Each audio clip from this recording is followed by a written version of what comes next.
तो देवगुरु बृहस्पति अस्त हो रहे हैं। इससे पहले जब वो उच्च की राशि पर थे तो इसका किस तरह का प्रभाव पड़ा, इस पर हमने बात की थी। आज क्योंकि अब वो अस्त होने वाले हैं, इस पर हम बात करेंगे और डॉक्टर अरविंद त्रिपाठी जी हमारे साथ हैं। अरविंद जी, आप सबसे पहले ये बताइएगा कि इसका कितना प्रभाव पड़ने वाला है। आप अगर हम विश्व पटल की बात करते हैं, व्यापारिक रूप से बात करते हैं, तो इसका असर क्या होगा, लेकिन इसके बारे में जरा पहले दर्शकों को बताइएगा भी कि इसके अस्त होने का मतलब क्या होता है।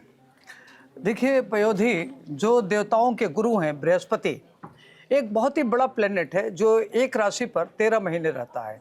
इसके आने से पूरे राष्ट्रीय अंतर्राष्ट्रीय स्तर पर बहुत व्यापक असर पड़ता है, क्योंकि बुध बृहस्पति जो है बौद्धिकता के कारक हैं, ज्ञान के कारक हैं, स्वास्थ्य के कारक हैं, पढ़ाई लिखाई के कारक हैं, अध्यात्म के, धर्म के, सनातन धर्म के कारक हैं। तो इसका बड़ा प्रभाव पड़ेगा।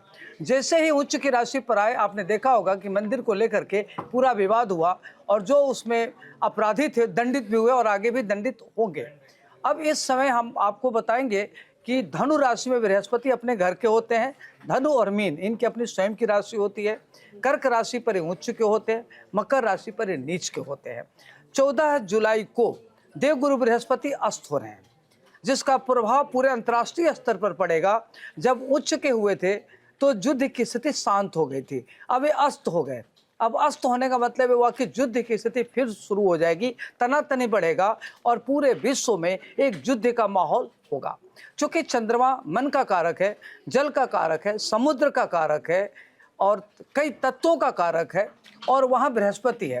बृहस्पति मिसाइल का है, सुपर मिसाइल का है, आयुध का है और ज्ञान का कारक है। तभी ये जो समय आ रहा है, इसमें अभी युद्ध के लिए पुनः युद्ध शुरू होगा और व्यापक रूप पर होगा, और इसमें अमेरिका प्रभावी रहेगा इस युद्ध पर, और इस युद्ध का बड़ा व्यापक असर पड़ेगा और अमेरिका इसमें काफी प्रभावी ढंग से लड़ेगा इजराइल के साथ, दोनों मिलकर लड़ेंगे। मतलब अच्छा खासा युद्ध होगा, उसका प्रभाव दुष्प्रभाव पड़ेगा जी।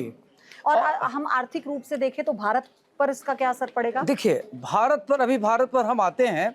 देखिए चंद्रमा जल का कारक है, तो जल को लेकर लड़ाई होगी, समुद्री लड़ाई होगी, हार्मोज को लेकर के लड़ाई होगी और भूस्खलन होगा, प्रॉपर्टी को लेकर लड़ाई होगी, शेयर धड़ाम से गिरेगा और प्रॉपर्टी को लेकर के जो दिक्कत है, काफी क्राइसिस रहेगा, कई देशों में रिसेशन भी हो सकता है। तो इसका बहुत ही गलत असर पड़ेगा। भारत की कूटनीति अवस्था बहुत अच्छी होगी, क्योंकि जो भारत की गोचर में कुंडली बन रहा है वह वृष राशि के मंगल है और दूसरे भाव में सूर्य बुध है, बृहस्पति चंद्रमा बैठा हुआ कर्क राशि का, और केतु शुक्र है, और आपका कुंभ राशि का राहु है, जो राजनीति और कूटनीति के लिए बहुत महत्वपूर्ण है।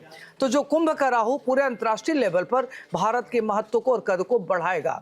जब ये अस्त हो रहा है उस समय धन योग बन रहा है, उभयचरी योग बन रहा है और गजकेसरी योग बन रहा है, जो पंच महापुरुष राजयोग में एक बड़ा राजयोग होता है, और हंस राजयोग बन रहा है, बुधादित्य योग बन रहे हैं। सारे राजयोग बहुत महत्वपूर्ण है। इसमें भारत की भूमिका बहुत महत्वपूर्ण होगी। भारत में जो पहाड़ी इलाके हैं, जैसे हिमाचल हुआ, उत्तरांचल हुआ, नॉर्थ ईस्ट हुआ, शिमला की तरफ हुआ, गुवाहाटी असम में भूस्खलन बड़े लेवल पर हो सकता है। राजनीतिक क्रूशियल स्थिति बहुत रहेगी, राजनीति में बड़ा उथल पुथल होगा।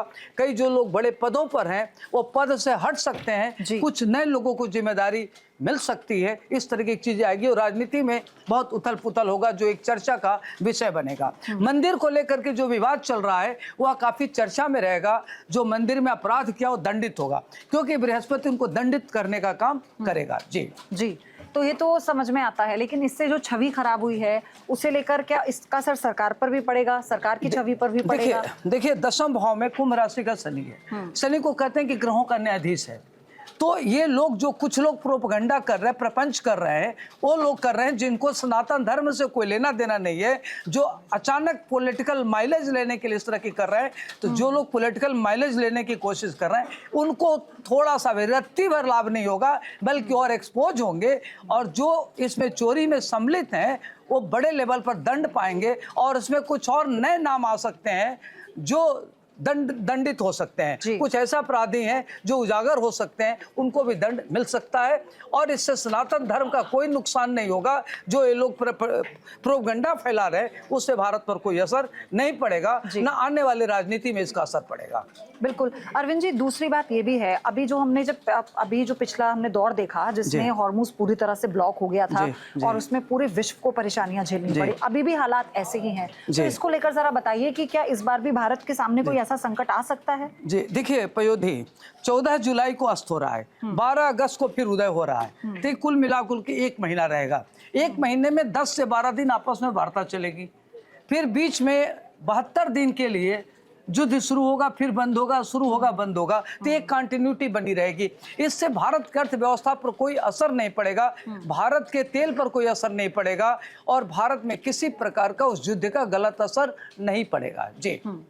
और दूसरी बात ये भी है कि अरविंद जी, यहाँ पर जब हम बात करते हैं आर्थिक रूप से मजबूती की, तो आर्थिक मजबूती को आप किस तरह से देख रहे हैं आने वाले समय में? क्योंकि अभी तो ये कहा गया कि जो भारत की अर्थव्यवस्था है, एक अनुमान है कि वो अपनी गति से भी एक अच्छा जो मुकाम है वो हासिल करेगी। लेकिन जब हम युद्ध का क्षेत्र देखते हैं, उसके परिणामों को देखते हैं, तो फिर ऐसा कहीं ना कहीं ये डगमगाता हुआ दिखता है। देखिए पयोधी, हम लोग पहले भी बात किए थे कि जब युद्ध जनवरी में से लेकर के इधर हुआ था, तो उस समय हमने बताया था कि भारत की जीडीपी रेट 7.8 तक पहुंचेगी। तो उस समय भी भारत की जो कूटनीति होगी बहुत महत्वपूर्ण होगी। अगर हम भारत की कुंडली का गोचर देखें तो धन भाव में सूर्य बुध है, तो जो धन की स्थिति को मजबूत करता है, भारत अपने रिसोर्सेज से धन जनरेट करेगा और उसको धन को लेकर कोई दिक्कत नहीं होगी।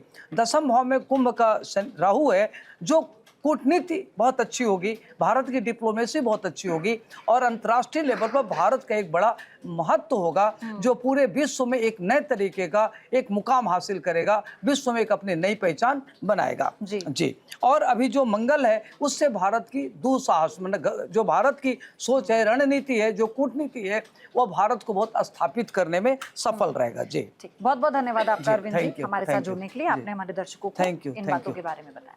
क्या आप जानते हैं श्री कृष्ण ही काली है? क्या आपको पता है राधा जी ने श्री कृष्ण के सामने कौन सी 3 शर्तें रखी थी?